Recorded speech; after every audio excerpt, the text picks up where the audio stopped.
Hello everybody, hiya. I know it's not a great setup now because you can probably hardly see the pear, but there's a pear there, and I've got a red sheet of paper, and I'm going to do the green pear on the red sheet of paper. That's the idea today. So if you've got an orange that you want to paint, you might use the opposite colour, which is blue, underneath. Okay, so, and I'm using acrylic paint. This is Yupo paper, and I'm going to just start by making a colour for the yellow-green of the pear, using the lemon yellow and what green is that? Hooker's green, I think. No, it's actually phthalo green. And so I'm putting a little bit of yellow ochre in as well because I think it's actually needing to be more muted. Let's see. That's totally not it. Maybe a bit more of the yellow ochre. And first I just want to really establish the shape, the size of the pear and the tilt of it. So I'll just do that first, and then I can, and it's also serving to knock back the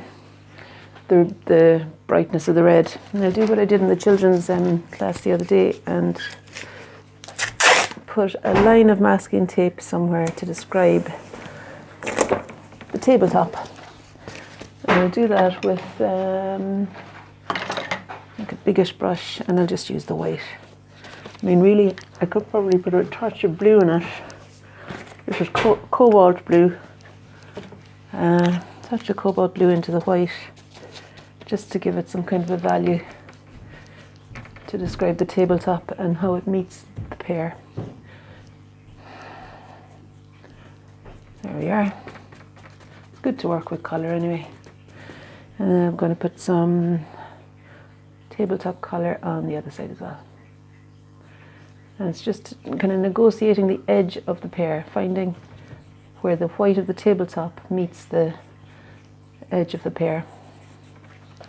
Put some water there, so just put some water on and let it occupy the rest of the tabletop too, maybe. And now I can take off this, and hopefully we'll be left with something that reads as a semi-horizontal top for a table. That's okay, isn't it?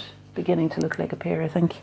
Okay, so now what I might do is get a damp paper towel and draw the shape a bit more clearly, will I?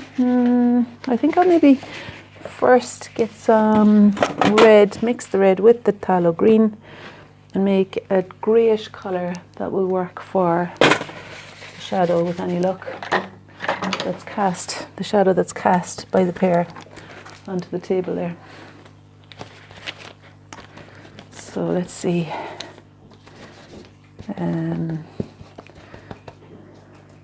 See, the thing is, it looks like a different colour on my palette because, of course, the backing paper being red means that you can't tell what the colour is going to look like until you actually put it on.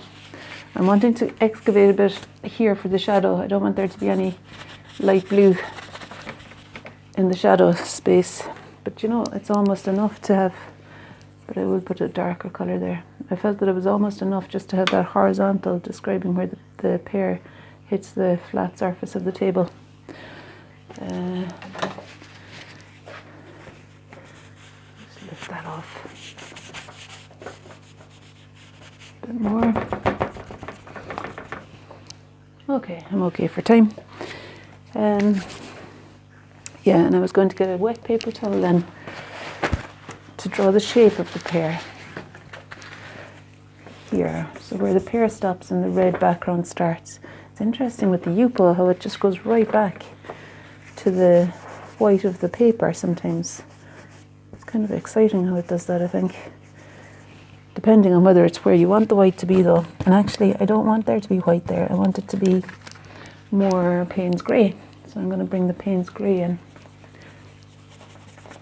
I'm going to bring it in with a brush so that it has more of a dominance to it. Payne's grey with a touch of yellow ochre. And now I can, so with my eyes half closed, it reads to me as being a little bit darker than the pear, the background. It's a little bit darker than the pear there. And as I come up around, it gets a little bit lighter than the pear. So I'm going to use the lighter colour as we come up for the stem. There. And I'm going to put a touch more of the yellow ochre into that lighter colour because it seems to have that warmth to it, the background. Okay, so that's explaining some of the pear for me. I want to put some more of that dark on the other side because the pear over here is really bright. So really what I should do first is get a clean brush. Get a clean brush and put on more pear colour, which looks really to me to be something like that, I think, but more of a yellow ochre. Is it like that? Is that pear colour? Oh jeepers, I'm almost out of time. I think that's not bad. It seems a bit fresher though. So probably I could do with a bit more yellow, lemon yellow and white. But the idea today is to give yourself the challenge of painting on top of the opposite colour to the piece of fruit that you're painting. See ya! All the very best. Bye.